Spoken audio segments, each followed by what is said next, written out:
David Chen, ang lalaking walang katulad. Kabanata 81. Hindi mo ba sinabi kay Pangulong Xing na siya ay isang reform through labor na bilanggo? Patuloy na nagtanong si Sun Xiaoming. Siyempre sinabi ko. Noong mga oras na iyon, halos matakot ako sa mga mata ni President Xing. Kung maglakas loob akong magsalita ng sobra, hindi ko na mapapanatili ang posisyon ko bilang manager. Ngayon ay iniisip ni Qui Jiyuan ang tungkol sa mga mata ni Xing Jun, at mayroon siyang matagal na takot. Kilala ba talaga ng taong ito si President Xing? Sumimangot si Sun Xiaoming. Let's see and then we'll talk. Kung kilala niya talaga si President Xing, talagang hindi natin siya matarget sa hinaharap, at kailangan mo siyang hikayatin. Hinimok ni Qui Jiyuan si Sun Xiaoming. Bahala ka. Inilibot ni Sun Xiaoming ang kanyang mga mata at lumabas.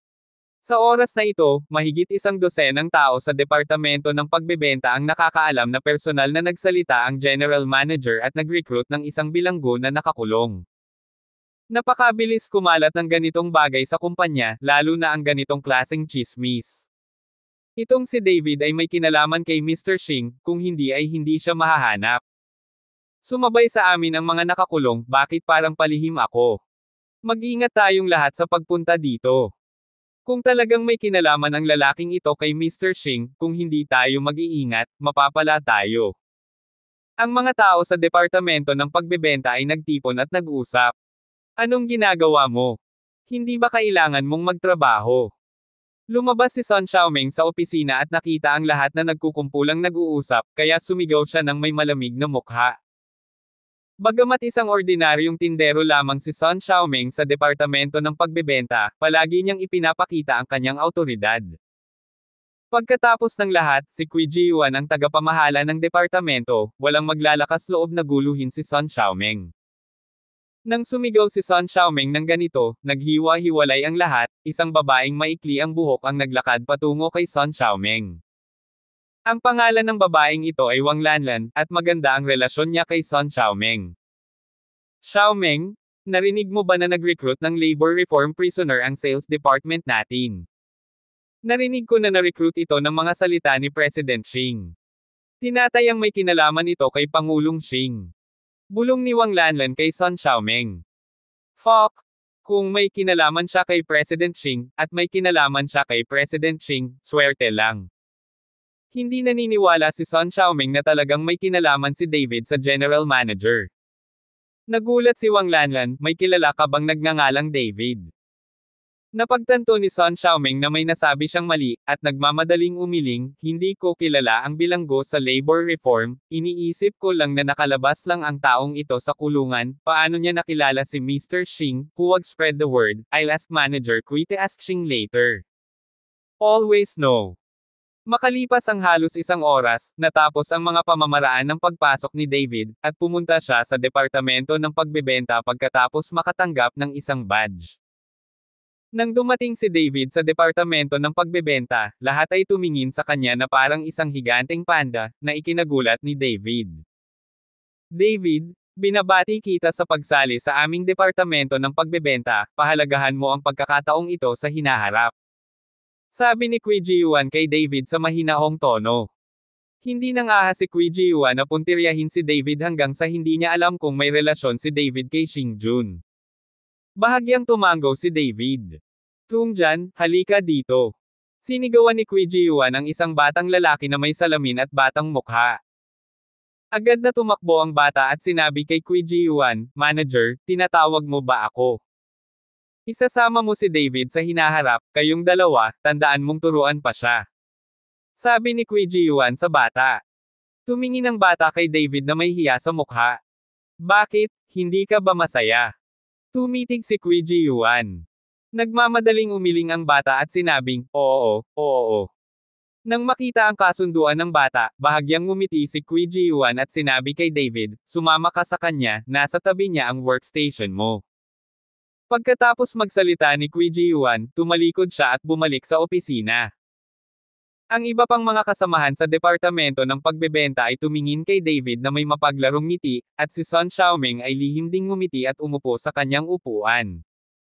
Kabanata 82. Big Brother, Ang pangalan ko ay Zhang Tongjian, sana mag-ingat ka.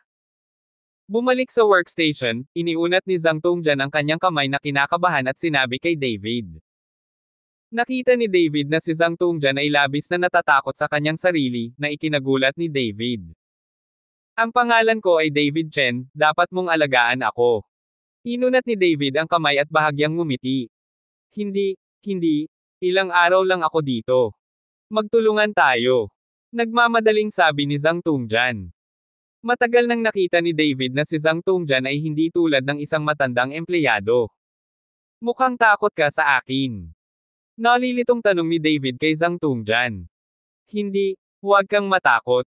Umiling si Zhang Tongjian, ngunit hindi siya nang ahas na tumingin ng diretso kay David. May alam ka ba? Alam ni David na dapat may alam si Zhang Tongjian, kaya natatakot siya sa kanyang sarili.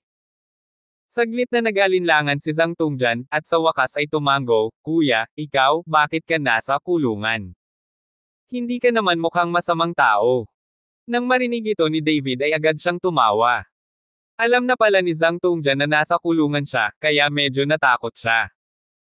Matapos malaman kung bakit natatakot si Zhang Tongjian sa kanyang sarili, si David ay hindi nagtago ng anuman, at sinabi kay Zhang Tongjian ang tungkol sa kanyang sariling mga gawain.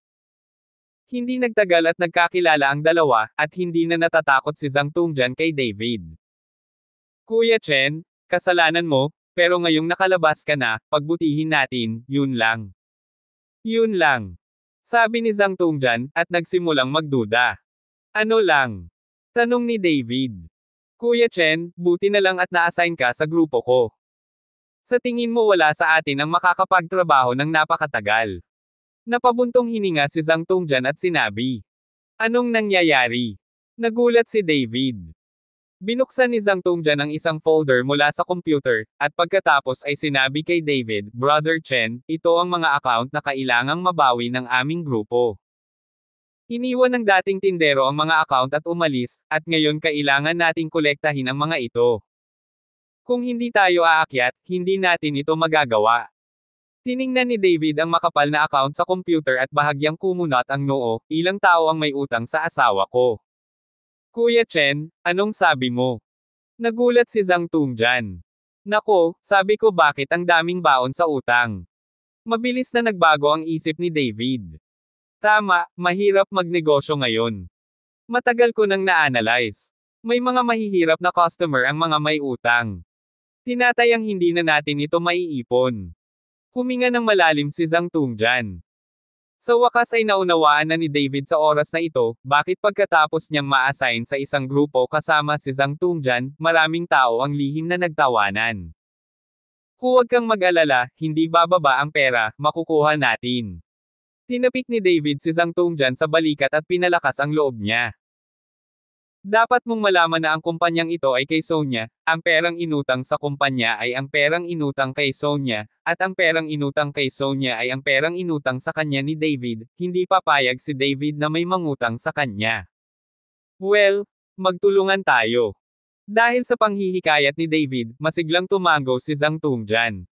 Nagsimulang maging pamilyar si David sa lahat ng atraso sa kumpanya, at kailangan niyang mabawi ang ganitong kalaking pera. Di nagtagal, lumipas ang isang araw. Iniunat ni David ang kanyang baywang at hindi napigil ang magreklamo, napakaraming utang, ano ang kinakain ng general manager ng kumpanya. Kuya Chen, huwag kang magsalita ng kalokohan. Kung maririnig mo at iuulat mo ang iyong mga salita, magiging mahirap. Nang marinig ni Zhang Tongjian si David na nagreklamo tungkol sa general manager, natakot siya kaya dali-dali niyang pinaalalahanan siya. Masyado bang seryoso? General manager lang iyon, at natanggap siya. Itinuturing mo ba talagang sarili mong tahanan at emperador ang lugar na ito? Hindi inaasahan ni David na sobrang takot ang mga empleyado kay Mr. Xing. Dapat mong malaman na si Xing Jun ay isang profesional na tagapamahala lamang. Tinanggap siya ng pamilya Su na may pera, at hindi pa niya naabot ang puntong takpan ng langit gamit ang isang kamay sa kumpanya. Kaya lang, si Sonia ay bihirang pumunta sa kumpanya at hindi nakikibahagi sa mga gawain ng kumpanya, na nagpapalakas sa kapangyarihan ni Xing Jun. Kabanata 83. David, the company states that new employees must invite everyone to eat. Where do you plan to arrange everything? Pagkaalis ni Sun Xiaoming sa trabaho, hinanap niya si David at nagtanong. Sa oras na ito, lahat ng tao sa opisina ay tumingin kay David, handa nang kumain David dahil ang bawat bagong empleyado ay kakain ng marami. And this rule is the board ruled by the board. Bahagyang natigilan si David. Kuya Chen, may ganitong panuntunan. Pagdating ko, niyaya ko lahat kumain. Nagkakahalaga ito ng halos 10,000. Pinaalalahanan ni Zhang Tongjian si David sa mahinang boses. David, dahil nakarating ka na sa sales department ko, dapat sundin mo ang rules ng sales department. Ang panuntunang ito ay itinakda noong ako ang manager. Lumapit si Qui Jiyuan at sinabi kay David. Ang mga patakaran na itinakda mo. Malamig na ngumiti si David, pasensya na, wala akong pera. Kung gusto mong kumain, bayaran mo ang sarili mo. Hindi ka pulubi. Pwede bang humingi ng pagkain? Pagkatapos magsalita ni David, tumalikod siya at umalis na hindi pinansin ang galit na mukha ni Qui Jiyuan. Sobra naman itong si David, what the H3 dahil ba may kinalaman siya kay Mr. Xing, napaka-defiant at hindi pinapansin si Manager Qui. Tumalon si Wang Lanlan at agad na nagsalita para kay Qui Jiyuan. Tama, kahit kamag-anak niya, hindi niya kayang kausapin si Manager Qui ng ganito. Ikinumpara niya pa kami sa mga pulubi. Sinong H3 ang nagmamalasakit sa kanyang pagkain? Parang hindi pa niya alam kung gaano kalakas ang sales department natin, hayaan mo siyang maging maganda bukas. Ang isang grupo ng mga tao sa departamento ng pagbebenta ay pawang nag-uusap ng galit na galit. Ang Zhang Tongjian na iyon ay hindi nang ahas na magsalita, at siya ay labis na nanlumo. Siguradong maghihiganti ang mga kilos ni David ngayon. Kapag nasa grupo sila, hindi niya maitago ang sarili niya. Uy, may relasyon siya sa F.R. Tanong ko kay President Xing. Ang dahilan kung bakit siya iniwan ni Pangulong Xing ay para lang ipahiya siya. Malamig na kumislap ang mga mata ni Qui Jiyuan. Tinanong na niya si Xing Jun sa tabi, at ang bilin ni Xing Jun sa kanya ay ipahiya si David sa kumpanya. Kahit na hindi alam ni Qui Jiyuan kung bakit ginawa ito ni Xing Jun, hindi siya nang ahas na hindi makinig sa mga salita ng General Manager. Dahil hindi tinatrato ni David ang mga bisita, umalis din ang mga tao sa departamento ng pagbebenta. Nang nagpaalam si Qui Jiyuan kay Sun Xiaoming at naisip ang umalis, biglang tumunog ang cellphone ni Sun Xiaoming. Ang tawag ay mula sa ina ni Sun Xiaoming, si Li Fengxia. Nang makitang tinatawag siya ng kanyang ina, nagmamadaling sumagot si Sun Xiaoming. Xiaoming, hayaan mong sabihin ko sa iyo ang magandang balita, ang lahat ng utang ng Fuyao Decoration ay naibalik sa amin, at ang aming kumpanya ay nakaligtas. Puno ng pananabik ang boses ni Li Fengxia. Talaga. Natuwa rin si Sun Xiaoming, kung gayon, bakit biglang binayaran ng Fuyao Decoration ang pera? Ilang beses kaming nagtanong at hindi binigay. Nagtanong ang iyong ama tungkol dito, at nagsalita si Lord Tiger, sa sobrang takot ay ibinigay agad ni Fuyao Decoration ang pera. Sabi ni Li Fengxia. Lin Chanho. Natigilan si Sun Xiaoming, hindi mahalaga kung sundan siya ng ating pamilya, hindi natin siya kilala, kaya bakit tayo tinutulungan ni Lord Hu? Nagtataka din ako. Naalala ko na sinabi mo na ginamit ni Jiyuan ang kanyang relasyon para tulungan tayo na makaisip ng paraan. Sa tingin ko kung kilala ni Jiyuan si Huye, o ang kanyang kaibigan, kaya naman tinawagan kita para tanungin, kung talagang tumutulong si Jiyuan, magagawa mo tawagan mo siya mamayang gabi at sabay tayong kumain. Tanong ni Li Fengxia. Itatanong ko sa kanya, ibaba mo muna ang tawag. Binaba ni Sun Xiaoming ang telepono. What's wrong? Sa tingin mo masaya ka? Tinanong ni Qui Jiyuan ang nasa sabik na mukha ni Sun Xiaoming, kaya nagtanong siya ng may kainahinala. Kabanata 84. Jiyuan, hiniling mo ba kay Tiger Lord na tulungan ang pamilya natin na makuha ang account? Ang lahat ng pera mula sa Fuyao Decoration ay naibalik na sa aming pamilya, at ang aming kumpanya ng pamilya ay naisave na. Sabi ng tatay ko, personal na nagsalita si Tiger Lord. Tumingin si Sun Xiaoming kay Qui Jiyuan ng may pag-asa at nagtanong. Talagang inaasahan niya na talagang ginawa ito ni Qui Ji-yuan, upang hindi sila tanggihan ng kanyang mga magulang, at sa harap ng kanyang mga magulang, ang katayuan ni Qui Ji-yuan ay lubos na mapabuti, at makikilala niya ang mga taong tulad ni Lin Chanho. Iyon ay napakarangal. Master Tiger. Saglit na natigilan si Qui Ji-yuan, ngunit nanliit ang kanyang mga mata, at mabilis siyang nag-react. Nakausap ko si Master Tiger, ngunit hindi ko inaasahan na napakagaling ni Master Tiger. Dahil binigyan niya ako ng pera, gumaan din ang pakiramdam ko. Ji-yuan, hindi ko inaasahan na kilala mo talaga ang Tiger Master, napakagaling mo. Tuwang-tuwang tumalon si Sun Xiaoming kay Qui Ji-yuan, mabangis na hinarap si Qui Ji-yuan, at sinabing, sabi ng nanay ko, tatawagan kita ngayong gabi. Mag-dinner tayo, ngayon gusto kong makita, mapag-alitan ka ba ng tatay ko? Masayang hinawakan ni Sun Xiaoming ang braso ni Qui Ji-yuan at sabay na naglakad patungo sa parking lot. Sa kabilang banda, si David, pagka-uwi, sabik na itinanong ni Barbara, David, kumusta ang interview? Anong posisyon ang inayos para sa iyo? Nay, successful ang interview, naging salesperson ako, at maganda ang treatment. Bahagyang ngumiti si David. Oy, ang sarap talagang maging tindera ng diretso. Dahil iyon kay Xiaoming. Kapag may oras kami, darating ang aming pamilya at magpasalamat sa kanila. Mayroon kang formal na trabaho, at gumaan ang pakiramdam ko. Isang nasisiyahang ngiti ang lumitaw sa mukha ni Barbara. Nang makita ang masayang tingin ng kanyang ina, hindi kumikibo si David. David, maligo ka na? Magpalat ka na ng damit, mamaya na tayo kakain, tatawag ang Tito Son mo at sabay tayong kakain. Pumasok si Chen Baoguo mula sa labas, dala ang kanyang mobile phone at sinabi pagkatapos makita si David. Baoguo, bakit tayo inimbitahan ni Fuhai na maghapunan? Makatuwiran na ang mga tao ay nakahanap ng trabaho para kay David, kaya dapat natin silang imbitahan. Hindi maipaliwanag na tanong ni Barbara. Mukhang nabayaran na ang atraso ng Fuhai Company, at nakaligtas ang kumpanya. Sabi ni Chen Baoguo. Talagang magaling iyan, ang mabubuting tao ay nakakakuha ng magagandang gantimpala. Natuwa din si Barbara para kay Son Fuhai nang marinig niya ito. Nang marinig iyon ni David ay bahagyang ngumiti at pumasok sa kwarto para magpalit ng damit. Noong una ay gusto niyang tawagan si Lin Chanho at magtanong, ngunit hindi niya inaasahan na ang batang ito ay napakahusay sa kanyang trabaho. Tila ang mga utang na napakatapat ay hihilingin ni Lin Chanho. Sariling pera niya lahat. Tuwang-tuwa si Son Fuhai sa Regal Hotel, kaya espesyal na nagpareserba siya ng mesa dito. Dapat mong malaman na si Son Fuhai ay matagal nang hindi kumakain dito, dahil ang presyo ay masyadong mataas, at ang kumpanya ay puno ng utang, kaya wala siyang balak na pumunta.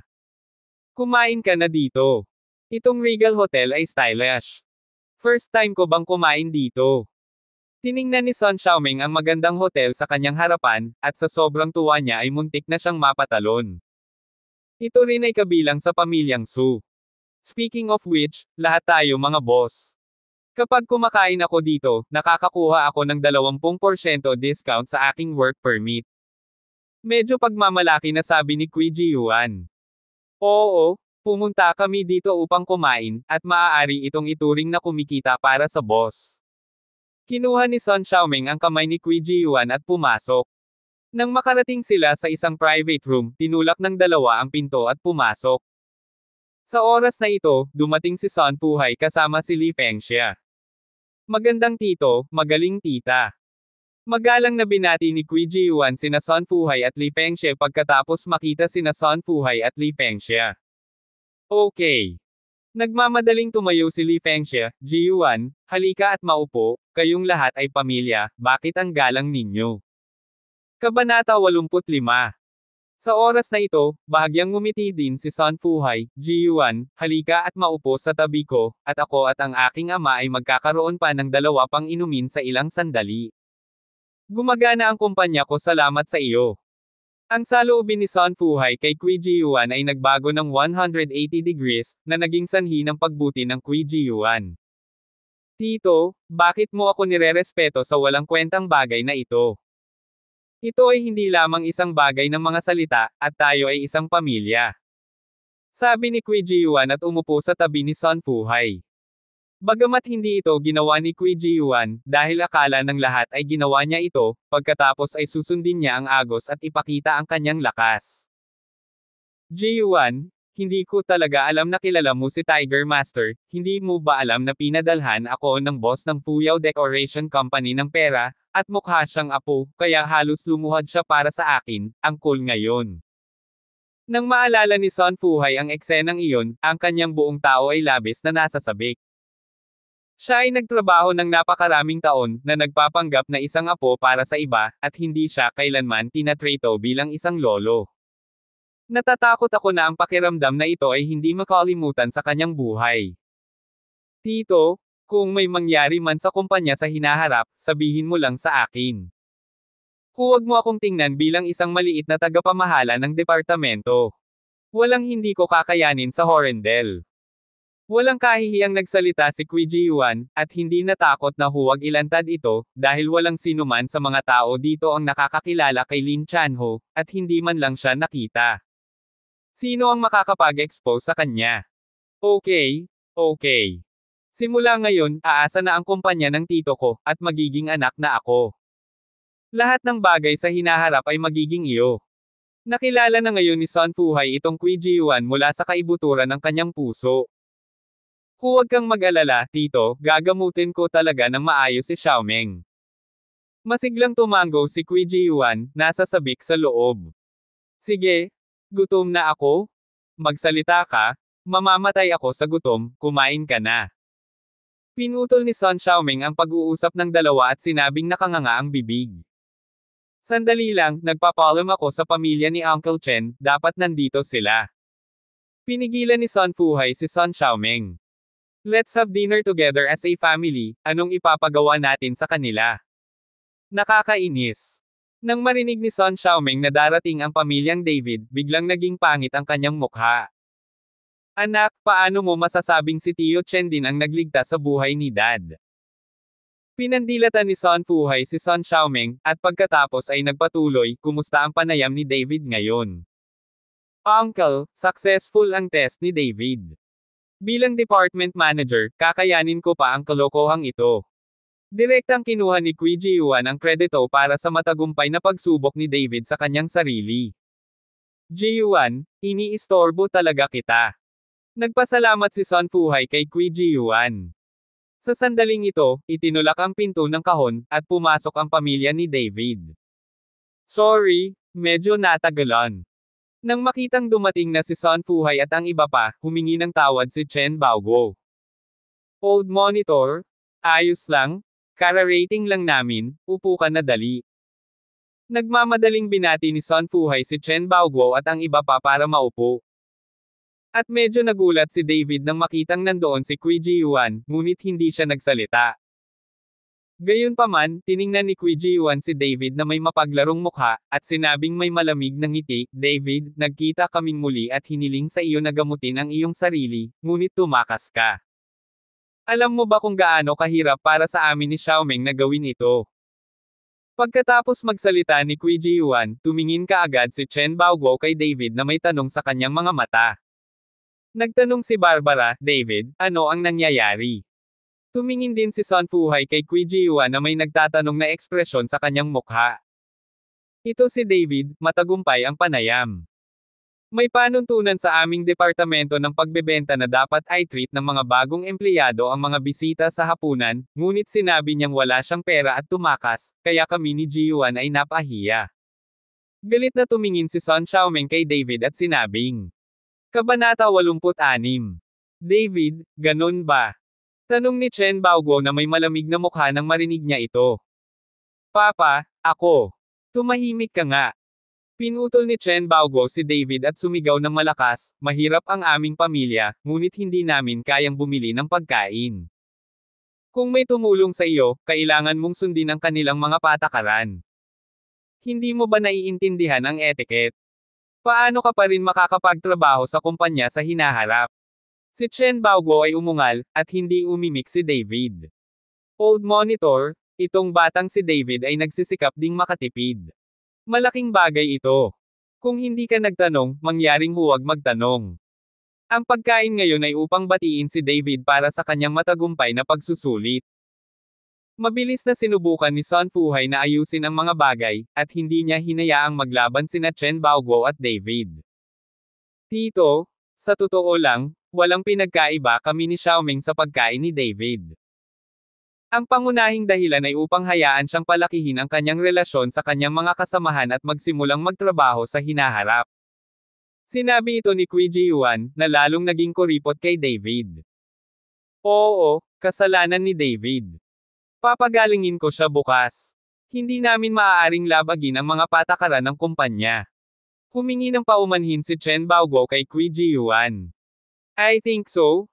There's no need for tomorrow. After dinner, I will contact some company colleagues. Let's sing and sing together.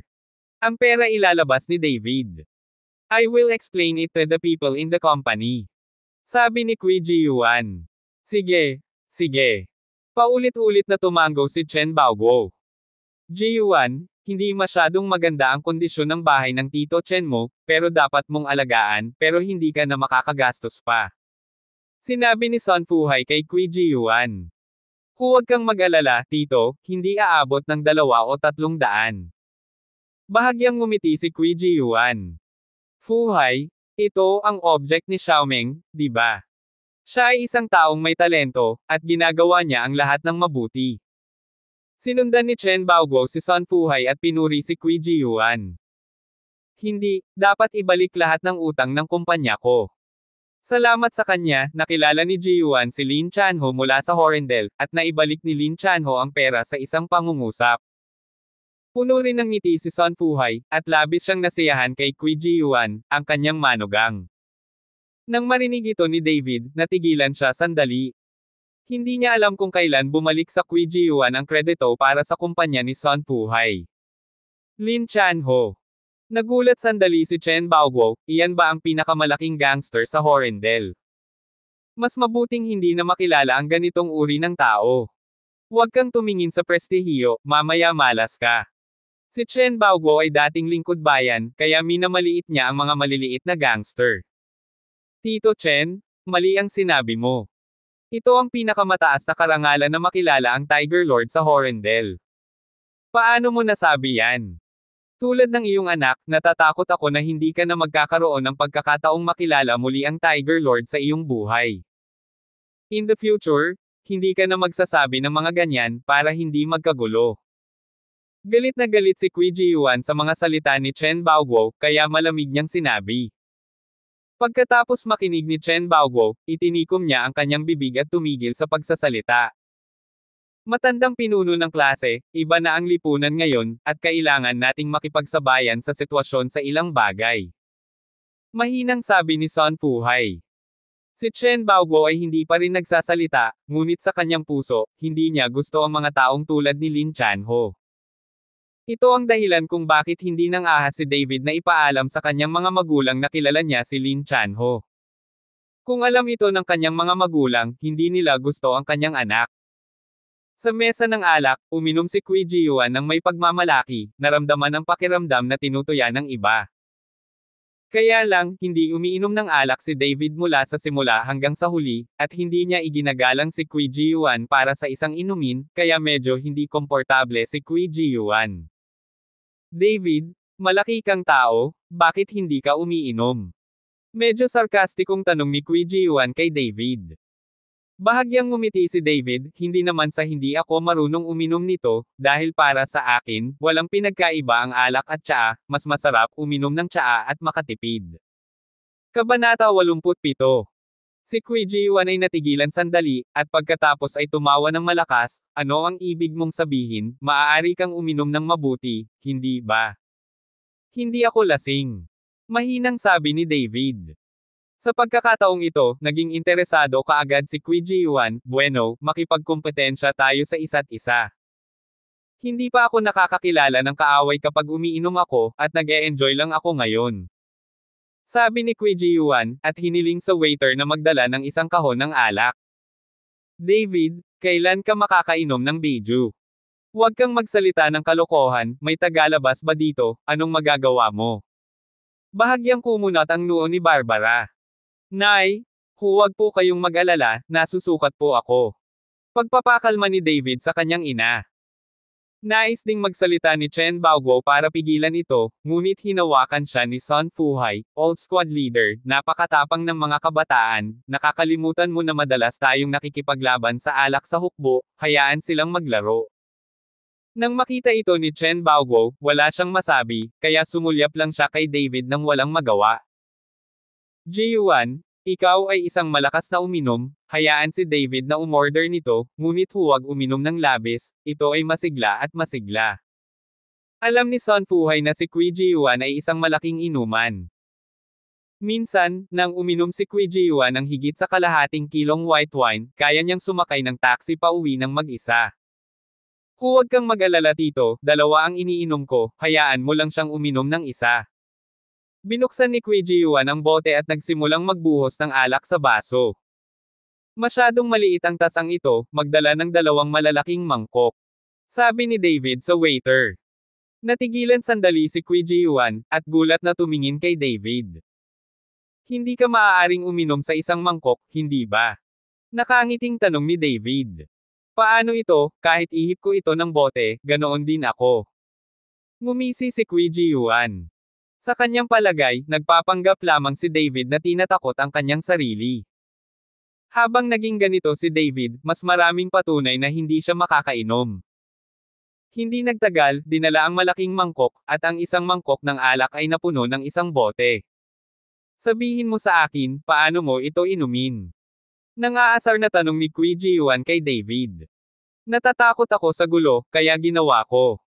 Pagkatapos magsalita, uminom talaga si David ng isang mangkok ng white wine ng sabay-sabay. Nang makita ito, nagulat ang lahat. Bahagyang kumunat ang noo ni Chen Baoguo, at ang kanyang mga mata ay puno ng pagkabalisa. David, umiinom ka ba? Ano ang pagkakaiba nito sa pagpapakamatay? Huwag kang matapang. Dad, ayos lang ako. Ngumiti si David kay Chen Baoguo, pagkatapos ay inikat ang mangkok, tumingin kay Kui Ji-Yuan at sinabing, ikaw pala. Kumunat ang noo ni Kui Ji-Yuan. Hindi niya talaga inaasahan na maglalakas loob si David na inumin ang lahat ng alak sa isang hininga.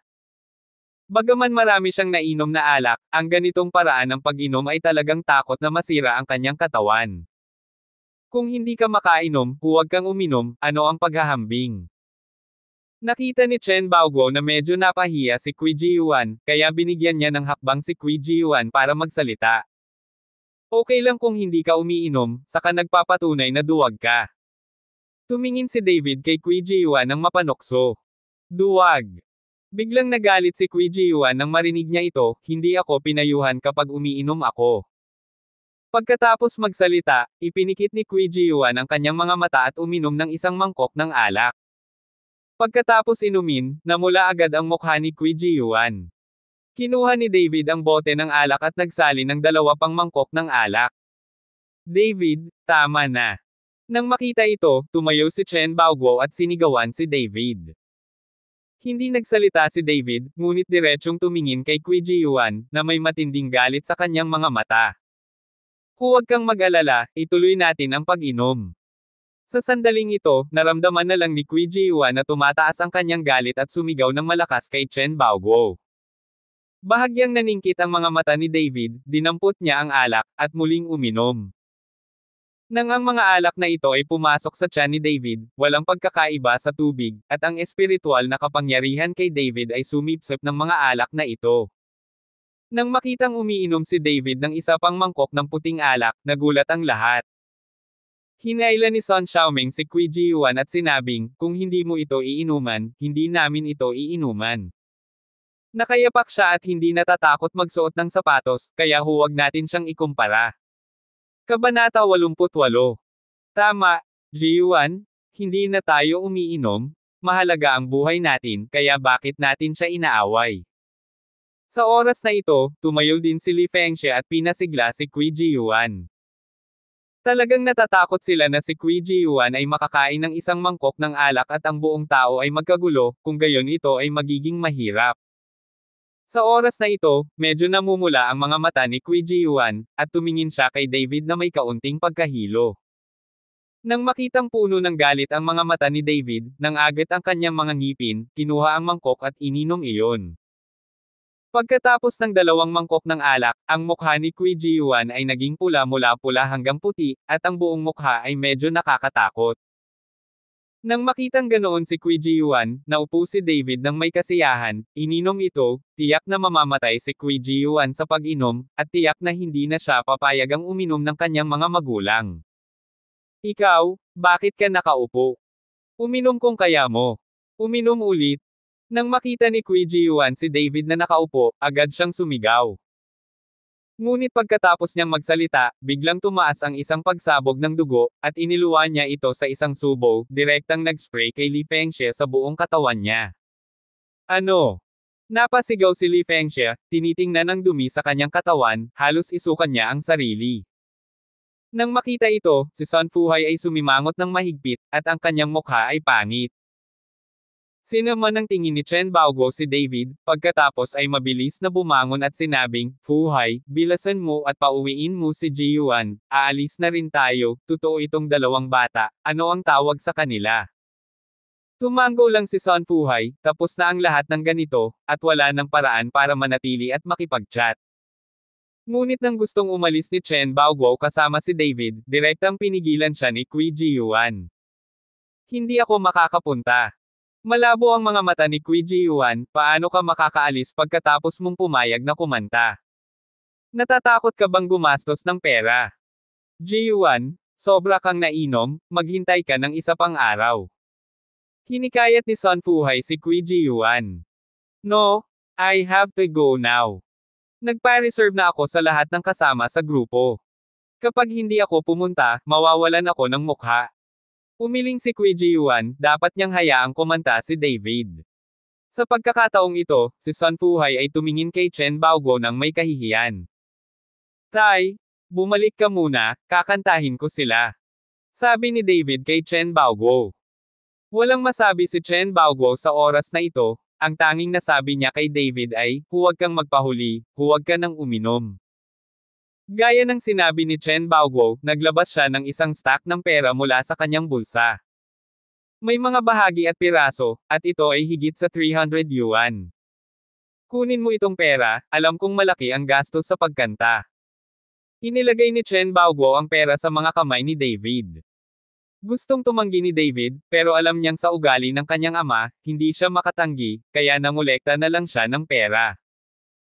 Sa oras na ito, inilabas din ni Sun Fuhai ang kanyang pitaka, kumuha ng 1,000 yuan at iniabot ito kay David. David, bibigyan kita ng kaunti, at maghanda para sa mga emergency, kung sakaling hindi sapat ang pera.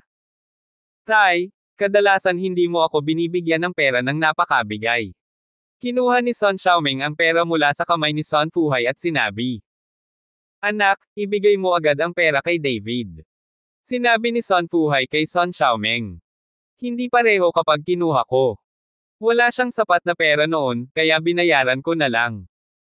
Inilagay ni Sun Xiaoming ang pera sa kanyang bulsa.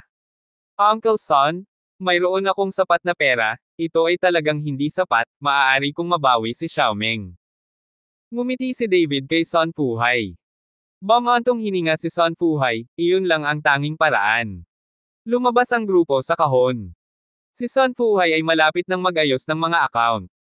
Sumunod sa kanya si Qui Ji-yuan, mayroon akong work permit dito, at makakakuha ako ng 20% discount. Kinunan ni Qui Ji-yuan ng litrato ang kanyang work permit sa front desk, ngunit hindi man lang ito tiningnan ng cashier lady sa front desk. Sir, for your consumption, this hotel has waived the bill, you don't have to pay. Magalang na sinabi ng cashier lady sa front desk kay Sun Fuhai. Kabanata 89. Biglang natigilan si Sun Fuhai, hindi niya maintindihan kung paano siya ma-exempt sa bill. Agad namang tumawa si Qui Ji-yuan, na nasa gilid, nang marinig niya ito, haha, hindi ko inaasahan na magiging kapaki-pakinabang ang work card ko. Pagkatapos kong ilabas ito ay ganap na libre. Ang pamilyang Su ay talagang partikular tungkol dito. Nang marinig ito, hindi napigilan ni Sun Fuhai na tumango. Naisip din niya na ang sertipiko ng trabaho ni Qui Ji-yuan ay nasa papel. Pagkatapos ng lahat, nagtrabaho din si Qui Ji-yuan para sa pamilyang So. Tanging ang cashier lang ang tumingin kay Qui Ji-yuan ng may panghahamak at walang sinabi. Ang dahilan kung bakit na-wave ang utos ay para kay David. Halos lahat ng staff sa Regal Hotel ay alam ang tungkol sa relasyon nina David at Sonia. Siyempre, hindi rin iyon ang utos na makipagkita kay David para sa hapunan. Sino ang nang-ahas na tanggapin ang pera mula sa magiging tiyuhin ng pamilya Su?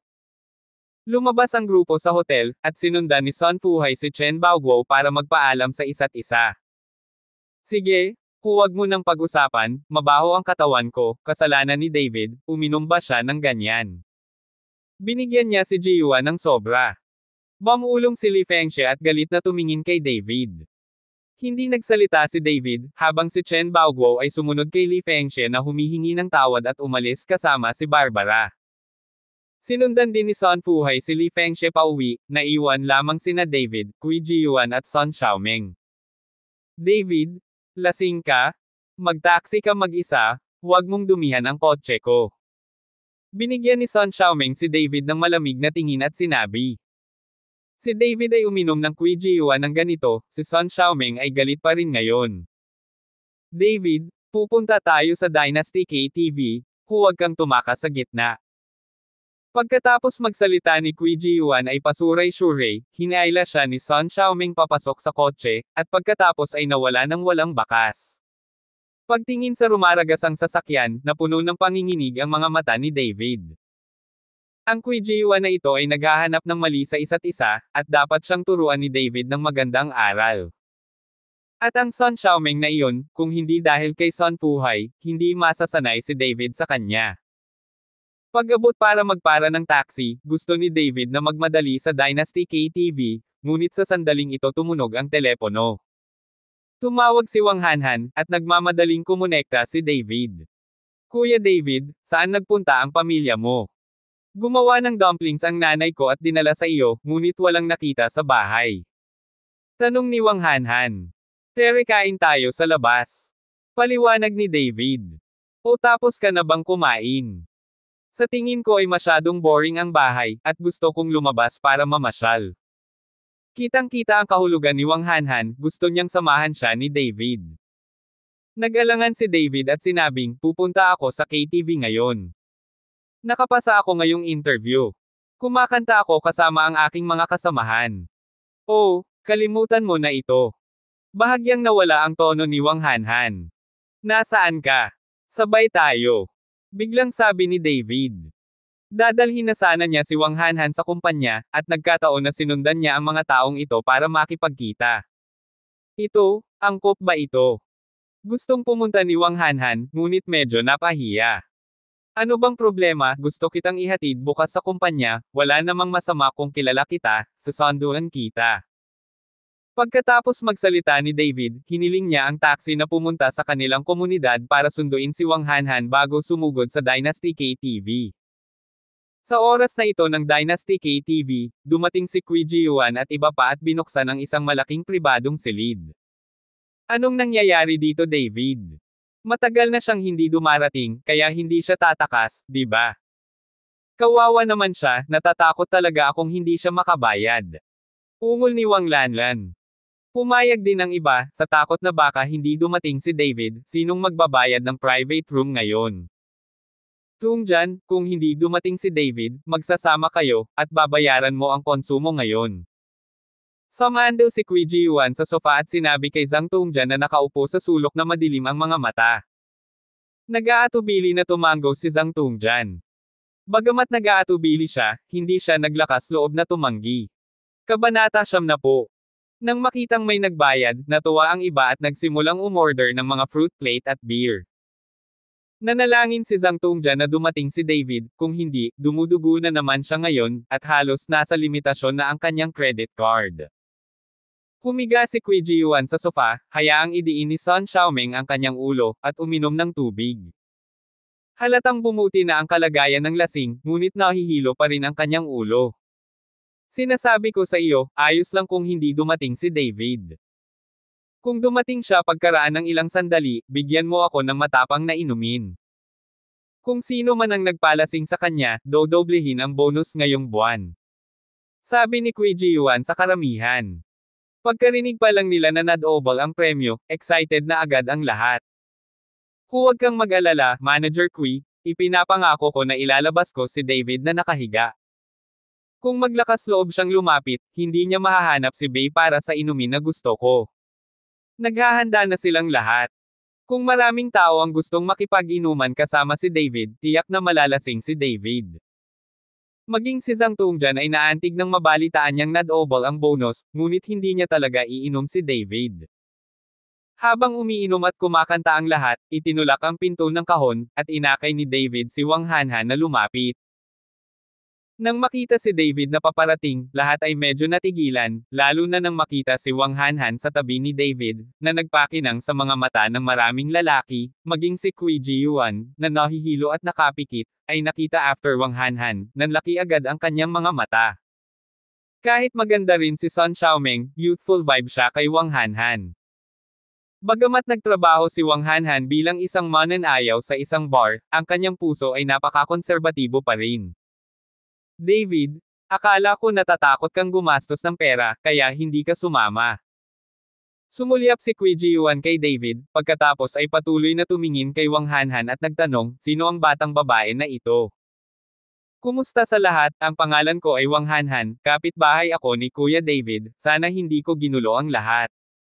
Magalang na nagpakilala si Wang Hanhan. Hindi, walang problema. Umupo ka, maupo ka dali. Kumain ka ng prutas, may prutas dito. Isang grupo ng mga lalaki ang nagsisikap na maging magalang, ngunit walang nagmamalasakit kay David. Pagkatapos ay bahagyang umubo si Kui Ji-yuan, ang pangalan ko ay Kui Ji-yuan, at ako ang manager ni David. Nang marinig ni Wang Hanhan na si Kui Ji-yuan ang manager, iniunat niya ang kanyang kamay ng may kaba at sinabing, "Hello Manager Kui. Kamusta ka?" Ang mga mata ni Kui Ji-yuan ay kumikinang sa silver light, at hinawakan niya ng mahigpit ang kamay ni Wang Hanhan. Nakikita ng lahat na si Kui Ji-yuan ay direktang tumingin kay Wang Hanhan, na ikinagalit ni Sun Xiaoming. Miss Wang, nasaan ka ngayon? Hindi man lang naramdaman ni Kui Ji-yuan ang galit na mga mata ni Sun Xiaoming, at tinanong pa rin si Wang Hanhan ang nakangiti. Ako. Wala akong trabaho. Medyo nahihiyang sabi ni Wang Hanhan. Nang marinig ito, lalong napangiti si Kui Ji-yuan. Inilabas niya ang isang business card mula sa kanyang bulsa, ito ang aking business card. Kung si Miss Wang ay interesado sa aming kumpanya, maaari siyang magtrabaho sa aming kumpanya. Talaga. Nang marinig ito ni Wang Hanhan, nanlaki ang kanyang mga mata sa gulat. Siyempre, department manager ako, kaya may karapatan pa rin ako. Ipinagmamalaki ni Kui Ji-yuan. Kui Ji-yuan, hindi na nakayanan ni Sun Xiaoming, kaya umungol siya. Noon lang, naisip ni Kui Ji-yuan si Sun Xiaoming, at nagmamadaling sinundan si Wang Hanhan para dumistansya ang sarili, maupo. Umupo ang lahat. Tila may nakita si Wang Hanhan, lumapit kay David na may bahagyang ngiti, matikas na humakbang sa braso ni David at sinabing, Brother David, pwede mo ba akong ipakilala sa mga kasamahan mo na ito? Natakot si David sa mahuhusay na galaw ni Wang Hanhan. Sa harap ng napakaraming tao, masyadong intimate ang mga galaw ni Wang Hanhan. Ngunit sinadya ito ni Wang Hanhan, upang ang mga lalaking ito rito ay sumuko sa kanya, at upang maiwasang magselos si Sun Xiaoming. Kabanata 71. Oo nga, nang makita ang matalik na aksyon sa pagitan ni Wang Hanhan at David, maraming lalaki ang nasaroon ng loob, at si Kui Ji-yuan ay tumingin din kay David na may paninibugho sa kanyang mga mata. Isa-isang ipinakilala ni David si Wang Hanhan. Nang ipakilala si Sun Xiaoming, sinabi ni David, ito ang anak ni Uncle Sun na si Sun Xiaoming. Ang kanyang ama at ang aking ama ay nagkasalubong. Nang marinig ito ni Wang Hanhan, agad niyang naunawaan na si Chen Baoguo ay gustong humingi ng trabaho sa oras na iyon, at malamang na ito ang ama ni Sun Xiaoming. Kaya't si Wang Hanhan ay sabik na humakbang pasulong at hinawakan ang kamay ni Sun Xiaoming, napakaganda ni Sister Xiaoming, narinig ko na binanggit kanina Kuya David at Tio Chen ng mahabang panahon, ngunit hindi ko pa ito nakita. Napangiti din si Sun Xiaoming dahil sa sigasig ni Wang Hanhan, Ate Hanhan, maganda ka rin. Ito si Zhang Tongjian, nasa iisang grupo tayo. Itinuro ni David ang sulok, sabi ni Zhang Tongjian na may salamin. Hello. Ngumiti si Wang Hanhan at inilahad ang kanyang kamay. Hello? Hello? Namula agad ang mukha ni Zhang Tongjian, at marahang kinamayan si Wang Hanhan. Ang pagkakita kay Zhang Tongjian na ganyan ay napatawa ang lahat. Di nagtagal, naging pamilyar ang lahat at nagsimulang kumanta at uminom, at ang bawat isa ay nagsimulang sumalakay kay David, isa-isang inihaw si David. Nang makita ito, tumayo si Wang Hanhan sa harap ni David, mag-toast ka ng ganito, lasing si Brother David mamaya, iinom ako sa iyo. Kumuha si Wang Hanhan ng isang baso ng beer at ininom ito. Nanguna si Wang Hanhan para kay David. Siyempre, hindi tatanggi ang mga lalaking ito. Sa kanilang opinyon, makakawala si Wang Hanhan sa 2 bote lang ng beer. Ngunit sa lalong madaling panahon, alam ng mga taong ito na sila ay mali, kung gaano sila kabalbalan. Nakita ko si Wang Hanhan na umiinom kasama ang lahat, ngunit hindi man lang siya mukhang lasing, at hindi man lang nagbago ang kanyang mukha. Sa pagkakataong ito, natigilan ang lahat, maging si David ay tumingin kay Wang Hanhan ng hindi makapaniwala. Walang mag-aakala na ang isang babaeng mukhang mahina ay maaaring uminom ng labis. Sa oras na ito, mayroong higit sa 30 walang laman na bote sa paanan ni Wang Hanhan. Maayos si Wang Hanhan, habang ang iba ay namumula lahat, at ang ilang mga tao ay baluktot. Sige, kanta tayo, huwag kang uminom palagi. Nang makita ito, napigilan lamang ni Kui Jiuan ang lahat sa pag-inom. Kung umiinom siya, ayos lang si Wang Hanhan, at ang iba ay tinatayang lasing. Ate Hanhan, pwede ka namang uminom ng sobra. Sinabi ni Sun Xiaoming kay Wang Hanhan na may inggit at pagtataka sa kanyang mga mata. Ngumiti si Wang Hanhan, wala na akong iba, uminom na lang ako. Ate, napakagaling mo. Kung uminom ako at uminom ka sa hinaharap, nakikita ko kung sino ang maglalakas loob na makipagkompetensya sa akin. Umupo din si Wang Lanlan kasama ni Wang Hanhan at sinabing may paghanga. Ate Lanlan, maaari mo ring ihain ang ganitong dami ng alak. I'll teach you another day, para lang sa pangalan nating dalawa, tadhana na lang. Nakangiting sabi ni Wang Hanhan. Dapat kong sabihin na si Wang Hanhan ay talagang mahusay sa komunikasyon. Hindi nagtagal at naging matalik na magkaibigan ang 3 babae na nakakapag-usap ng kahit ano. Ate, sabi mo maganda at mabait ka. Bakit mo gusto si David? Pagtingin ko kay David, mukha siyang malaking buntot, nakakainis. Uminom din si Wang Lanlan ng kaunting alak at walang kahihiyang sinabi kay Wang Hanhan. Si David ay nakaupong mag-isa, hindi kumanta, hindi umiinom, at paminsan-minsan ay nagsasalita ng ilang salita kay Zhang Tongjian, tila wala sa lugar. Ate Lanlan, sa totoo lang, mabuting tao si Kuya David. Bata pa lang kami magkasama na kami.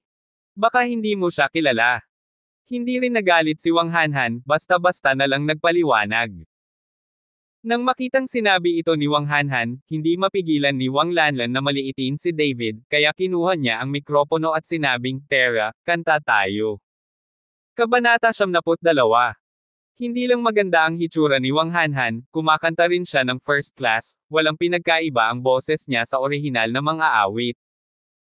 Sa pagkakataong ito, maraming lalaki ang naiinggit kay David, lalo na si Kui Jiuan, na tumingin kay Wang Hanhan ng mas mainit ang mga mata, ngunit naroon si Sun Xiaoming, at hindi siya gaanong nagpakita ng sigasig. Habang kumakanta si Wang Hanhan, ang kapaligiran sa buong pribadong silid ay halos umabot sa pinakamataas, at lahat ay nahihilo at tumatalon. Nagbuhos din ng ilang tasa si Zhang Tongjian. Sa oras na ito, ang kanyang mukha ay matingkad na pula at siya ay tumayo at tumalon kasama siya. Si David lang mag-isa ang nakaupo sa sulok, tahimik na nanunood.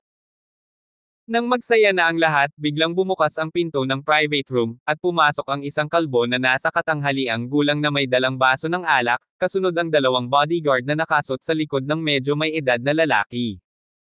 Nang makitang may biglang sumingit, napatigil ang lahat at nalilitong tumingin dito. Nabitawan din ni Wang Hanhan ang mikropono sa kanyang kamay. Medyo malabo ang mga mata ng medyo may edad na, namumula ang mukha, at halatang sobrang dami na niyang nainom. Pagkapasok, sinulyapan niya ang mga tao sa pribadong silid, at itinaas ang kanyang bibig, ito pala ay isang bangkos ng hilaw na itlog ng melon, na kumakanta lang. Magaling, kakanta ako ng 2 kanta sa private room kasama ko. Ang mga salita ng mga nasa katanghaliang gulang ay nagkatinginan ng may pagkabalisa, at walang nang ahas na gumawa ng tunog. Halata na ang mga nasa katanghaliang gulang na ito ay hindi mga ordinaryong tao, at ang kanilang grupo ay mga sahod lamang, ngunit walang nang ahas na guluhin sila. Nang makitang walang nagsasalita, itinoon ng nasa katanghaliang gulang na lalaki si Wang Hanhan, sinundan ni Wang Lanlan ang 3 babaeng si Sun Xiaoming, dahil silang 3 lang ang may hawak ng mikropono. Ang 3 sisiw ay lahat, dalhin silang 3 sa aking pribadong silid. Habang nagsasalita ang nasa katanghaliang gulang na lalaki, naglabas siya ng isang balumbon ng 100 yuan bill mula sa kanyang bulsa at ibinato ito sa 3 babae. Lumapit sa likod niya ang 2 bodyguard. Natakot silang 3, at natakot sila kaya paulit-ulit silang umatras, at humakbang si Qui Jiyuan na may medyo pangit na mukha at tumayo sa harapan niya. Ngayon lang mataas ang status niya dito. Kapag hindi siya sumipot sa ganitong oras, pagtatawanan siya, not to mention na girlfriend pa rin niya si Sun Xiaoming. Paano ko makikita ang aking kasintahan na kinuha, ngunit wala akong pakialam? Itong Ginoo, sino ka? Nandito lang kami para kumanta at magpahinga. Kaibigan natin silang 3, hindi mga kasinger. Sabi ni Qui Jiyuan sa medyo may edad na lalaki. Hindi mahalaga kung kantahan kita. I give you money, hindi ka ba nahihiya kapag pumunta ka sa ganitong klaseng lugar at nang ahas lang umorder ng beer? Let the 3 little girls sing for me, and order ka ng ilang bote ng Lafite. Humakbang ang nasa katanghaliang gulang na lalaki at tinapik ang mukha ni Qui Jiyuan. Ang mga kilos ng nasa katanghaliang gulang ay masasabing hindi masyadong nakakapinsala at napaka-insulto. Ito ay para ituring si Qui Jiyuan bilang isang maliit na bata. Nagalit si Qui Jiyuan at itinulak ang nasa katanghaliang gulang na lalaki, halos pigilan siya sa pagbagsak. Sa sandaling itulak niya ito, pinagsisihan ito ni Qui Jiyuan. Hindi niya alam kung sino ang kabilang partido. Damn, itulak mo ako. Galit na sinabi ng nasa katanghaliang gulang na lalaki, bugbugin mo siya para sa akin. Pagkatapos noon, sumugod ang 2 bodyguard patungo sa Qui Jiyuan, na labis na natakot kay Qui Jiyuan. Nang makita nilang lilipat na ang kabilang partido, hindi pinansin ng iba ang takot, at kinuha ang bote ng alak at tumayo kasama si Qui Jiyuan. Pagkatapos ng lahat, si Qui Jiyuan ang kanilang manager, at ngayon na ang oras para ipakita ang kanilang katapatan. 3 lang ang tao sa kabilang side. Sa dinami-dami nilang magkakasama, siguradong matatalo nila ang isa't isa. Nang makita ito ng 2 bodyguard ay natigilan silang lahat saglit. Hindi nila akalain na talagang nagkakaisa ang grupong ito ng mga kabataan, at ang 2 bodyguard ay walang lakas ng loob na gumawa ng kahit ano kahit sandali. Sa sandaling ito, napakasaya ni Qui Jiyuan. Nang makitang walang lakas ng loob ang 2 bodyguard na gumawa ng anuman, agad siyang humakbang at sinipa ang isa sa kanila, umalis ka na rito, at magpapanggap na lang akong hindi nangyari. Kabanata 73. Nang makita ito ng kalbong nasa katanghaliang gulang na lalaki ay bahagyang naningkit ang kanyang mga mata, ngunit nang tumingin siya sa karamihan ay natigilan silang lahat. Hintayin mo ako, iulat mo ang iyong pangalan kung kaya mo, at tingnan kung hindi kita papatayin. Ang pangalan ko ay Qui Jiyuan, at hinihintay kita dito. Sa tingin mo ba vegetarian ang mga kapatid ko? Sa sandaling ito, pakiramdam ni Qui Jiyuan ay isang malaking tao sa tao, at ang pakiramdam na iyon ay nakakapresko. Mabuti, mabuti, mabuti. Ang nasa katanghaliang gulang na lalaki ay nagsabi ng 3 magagandang salita ng sunod-sunod, tumalikod at umalis kasama ang 2 bodyguard. Pagkaalis ng nasa katanghaliang gulang na lalaki, si Qui Jiyuan ay nakaramdam ng sobrang saya. Hindi pa siya nakakaramdam ng ganito. Masyadong magaling si Manager Qui. Sa sipa na yan ngayon lang, hindi man lang naglakas loob na magbigay ng F. Art ang kabilang partido. Kanina lang ganyan si Manager Qui. Iniisip ng mga hindi nakakaalam na ito ang panganay na kapatid sa kalsada. Kahanga-hanga si Manager Qui, duda ako kung naging.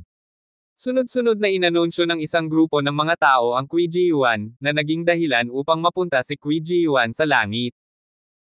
Ipinagmamalaki ni Qui Ji-yuan sa kanyang puso, ngunit nagpanggap siyang magaan at sinabi, nasa lahat na suportahan ako, dahil ang mga kapatid ay kawili-wili, hindi ako maaaring maging sakam ngayon, Qui Ji-yuan, sa pagkakataong ito ay maglilingkod ako.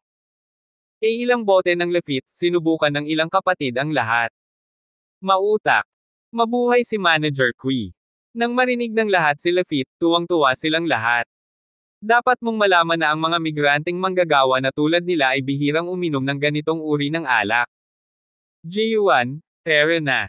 Kung ang kabilang partido ay talagang humiling sa isang tao na pumunta, ito ay mahirap.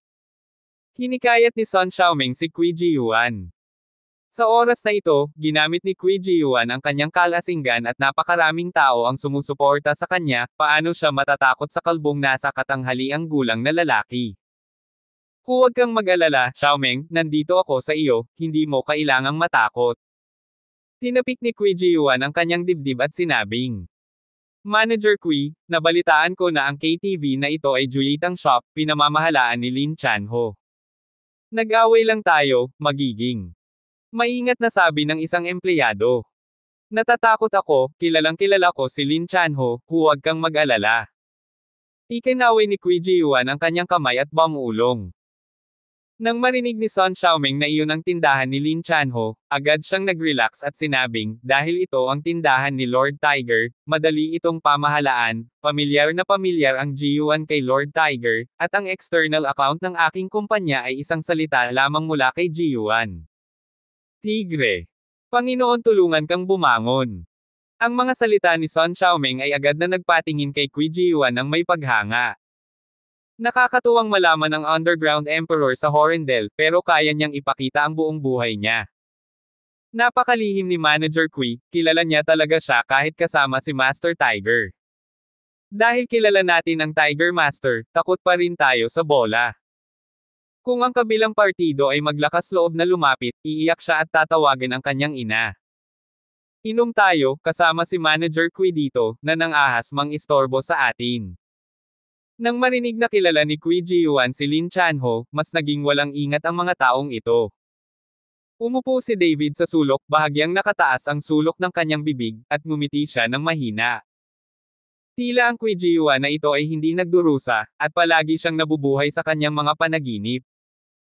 Bakit ka nakangiti, may ngiti ka pa, kukunin na tayo ng matandang iyon, takot na takot ka, girlfriend mo si Wang Hanhan, hindi mo man lang maprotektahan ang sarili mong girlfriend, anong klaseng babae? Tao ka ba tumawa ng malakas? Nang makita si David na nakaupo sa sulok na tumatawa, agad na napag-alitan si Wang Lanlan sa disgusto. Oo, lalaki pa ba siya? Malapit nang kunin ang kanyang kasintahan, at ipinikit niya ang kanyang mga mata. Kung hindi lumapit si Manager Qui, makukulong ka ngayon. At itong si Zhang Tongjian, na walang lakas ng loob na gumalaw habang nakaupo, ay walang gulugod. Nagsimulang punahin ng lahat sina David at Zhang Tongjian ng sunod-sunod. Tutal, nakaupo lang sila at hindi kumikibo. Kabanata 74. Alam ni David na hindi niya kailangang gumalaw, at si Zhang Tongjian ay talagang sobrang takot na kumilos. Sige, huwag pansinin itong dalawang duwag, lumabas ka at humingi ng Lafite, inom tayo.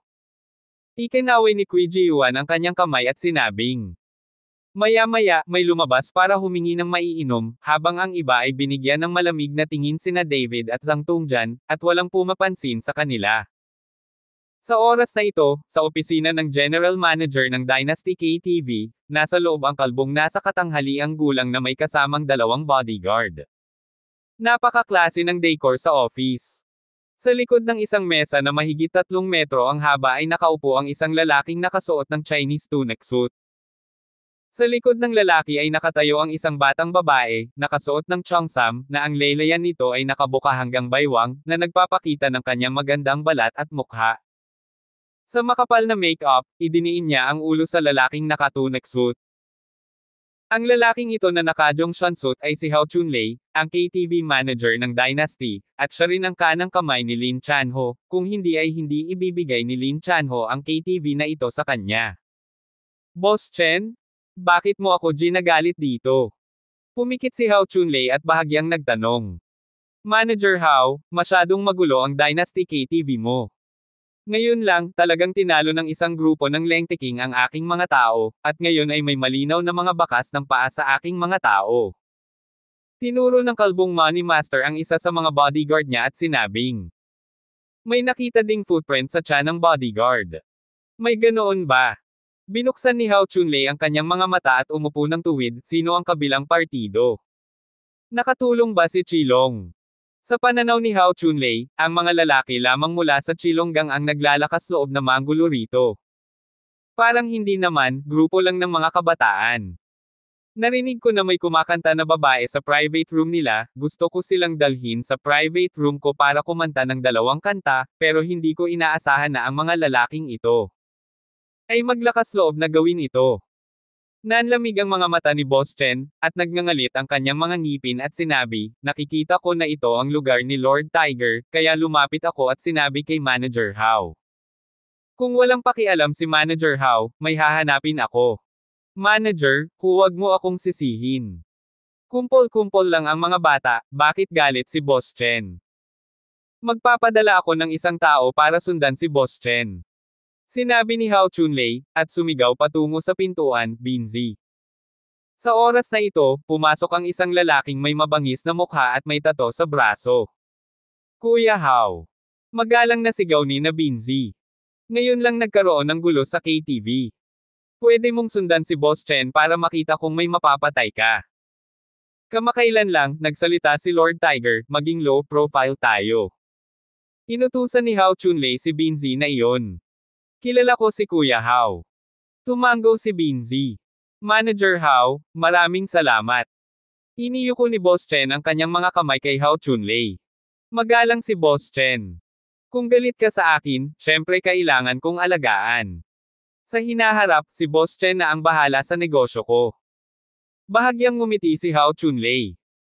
Hindi nagtagal, dinala ni Boss Chen si Binzi sa pribadong silid kung saan naroon si David at ang iba pa, na sinundan ng mahigit 100 ng KTV thugs.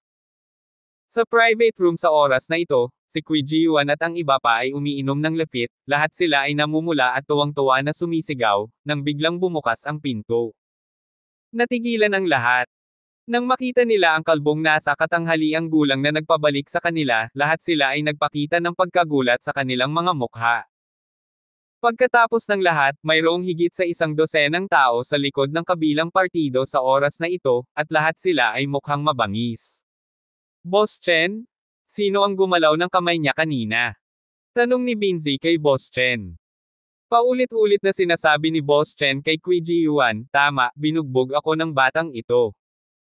Sinulyapan ni Binzi si Kui Jiuan, pagkatapos ay tumingin sa paligid, at agad na napagtanto na ang mga taong ito ay mga ordinaryong tao, hindi lamang sa kalsada. Binagbog mo lang ang tao ni Boss Chen. Walang pakialam na tanong ni Binzi habang naglalakad patungo sa Kui Jiuan. Nang makita ang mukha ni Binzi at ang mga tato sa kanyang katawan, medyo natakot si Kui Jiuan, ngunit sa lakas ng alak, tumango si Kui Jiuan, oo, natalo ko siya, binubuli nila ang girlfriend ko. Kabanata 75. Nakita ni Binzi na direktang inamin ito ni Kui Jiuan, ngunit medyo nagulat siya. Tiningnan niya si Kui Jiuan pataas at pababa at sinabing, may talento ka, maglakas loob na kumilos, at hindi kita ipapahiya. Ngayon lumuhad ka at humingi ng tawad kay Boss Chen. Ngayon ay tapos na. Nang marinig niya na pinapaluhod siya, pumayag si Kui Jiuan, umiling at sinabing, hayaan mo akong lumuhad para sa kanya, imposible iyon, siya ang unang nabigla sa atin. Nang makita ni Binzi ang pagtanggi ni Kui Jiuan, biglang nanlamig ang kanyang mukha, walang nang ahas na tumanggi sa aking mga salita. Sa sinabi nito, biglang bumaril si na Binzi, direktang hinawakan ang kwelyo ni Kui Jiuan, at itinaas si Kui Jiuan. Nang makita ito ng iba, bagamat gusto nilang umakyat at tulungan si Kui Jiuan, lahat sila ay duwag nang makita nila ang 12 ng mga tulisan na nakatitig kay Boss Chen sa likod niya. Jiuan. Nakita ni Sun Xiaoming na talagang kumilos ang kabilang partido, at agad na sumigaw at sumugod, hayaan mo siya, ang tatay ko ay si Sun Fuhai, at kami ang mga empleyado ng puso ng pamilyang Su. Sinubukan ni Sun Xiaoming na basagin ang kamay ni Binzi, ngunit kahit anong pilit niya, hindi kumikibo si Binzi. Sa sandaling ito, ang mukha ni Qui Ji-yuan ay namula, ang kanyang paghinga ay nagsimulang mapagod, ang kanyang mga mata ay dilat, at ang kanyang bibig ay nakabuka. Ang takot sa kamatayan ay patuloy na bumabalot sa kanya. Nang makita si Qui Ji-yuan na ganito, labis na nalungkot si Sun Xiaoming, at patuloy na sumigaw, ito ang teritoryo ni Lord Tiger. Nasa teritoryo ka ng Tiger Lord. Hindi ka pababayaan ng Tiger Lord. Kilala niya ang Tiger. Sa sandaling bumaba ang boses ni Sun Xiaoming, bahagyang nagbago ang ekspresyon ni Binzi, kumunot ang kanyang mga kilay, at binitawan niya ang kanyang kamay. Ubo. Matapos bitawan si Qui Ji-yuan, umubo siya ng malakas at bumantong hininga. Ji-yuan, okay ka lang? Nag-aalalang tanong ni Sun Xiaoming. Nakita ng iba na narinig ni Binzi ang Tiger Lord, at agad na bumitaw, sa pag-aakalang si Binzi ay takot na takot kay Lin Chanho, kaya sumigaw sila, ang aming manager Qui at Tiger Lord ay napakapamilyar, naglakas loob kang hawakan siya, Tiger Lord. Ako hindi kita mapapatawad. Hayaan mong sabihin ko sa iyo, kung magsalita ang aming manager na si Qui, dapat maging masunurin si Lin Chanho. Kahapon lang tumawag ang manager namin na si Qui, tapos si Lin Chanho ay tumulong at humingi agad ng account. Kung ginugulo mo si Manager Qui, hintayin mo na lang siyang mamatay. Ang mga taong iyon sa departamento ng pagbebenta sa ilalim ng Qui Ji-yuan, na alam na ang kabilang partido ay natatakot kay Lin Chanho, nagsimulang sumigaw ng isa-isa, hinaypan si Qui Ji-yuan sa langit. Matapos marinig ito ni David sa sulok, ang sulok ng kanyang bibig ay hindi maiwasang umangat ng bahagya, ang mga walang alam na lalaking ito, habang sinasabi niya ito, lalo niyang itinulak si Qui Ji-yuan patungo sa bingit ng kamatayan. Nang marinig ni Qui Ji-yuan na walang habas na hinahabol siya ng mga lalaking ito, natakot siya kaya hindi na siya makapaghintay na pag-alitan ang mga taong ito ng mabangis. Nang marinig ang mga salita ng lahat, mas lalong naging pangit ang mukha ni Binzi, at mas matindi ang pagpatay sa kanyang mga mata. Bagamat sinabihan siya ni Hao Chunlei na huwag pumatay ng mga tao, ngunit ang mga taong ito ay nanloloko sa labas sa pangalan ni Lord Tiger, paano niya ito matitiis? Nang makitang lalong pangit ang mukha ni Binzi, naisip ng grupo ni Qui Ji-yuan na natakot sila, at naging proud silang lahat. Alam mo kung ano ang kinatatakutan mo. Umalis ka na, kung tatawagin natin si Lord Tiger, walang sino man sa inyo ang makakaalis. Sinundan din ni Sun Xiaoming si Binzi na may pagmamalaki na mukha. Shut up! Shut up! Sinigawan ni Qui Ji-yuan si Sun Xiaoming. Siya lang ang nakakaalam na hindi niya kilala si Lin Chanho, at hindi pa niya nakita si Lin Chanho. Nang makitang sinisigawan siya ni Qui Ji-yuan bigla, natigilan si Sun Xiaoming, iniisip kung ano ang nangyari kay Qui Ji-yuan, ngunit hindi siya nang ahas na magsalita. Kilala mo ba si Tiger Master? Malungkot na tanong ni Binzi kay Qui Ji-yuan saglit. Ang Qui Ji-yuan ay hawak na ngayon ng lahat, at walang paraan para gawin ito. Kung aaminin niyang hindi niya siya kilala sa panahong ito, pagtatawanan siya ng lahat. Abangan ang mga susunod pang kabanata ng David Chen, ang lalaking walang katulad. Please subscribe to my channel, and don't forget to like and share. Thanks for watching.